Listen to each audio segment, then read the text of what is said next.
Okay, so in this quick tutorial, I'm going to show you how you can set up your Visual Studio Code to auto-save your files while you're developing.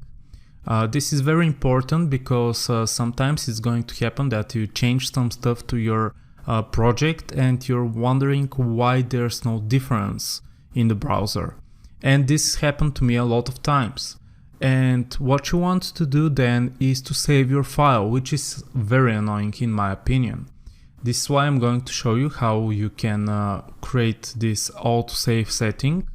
So let's go ahead and click on File and click on Preferences, Settings, and you would want to search for autosave. And here we have our drop-down menu, which is by default on off, and you would want to change it to either after delay or on focus change.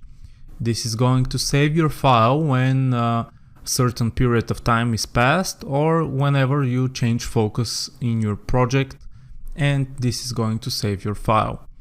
So I personally use it after a delay, and I recommend you do that. So this is it, how you can change your settings to autosave. So see you in the next lecture.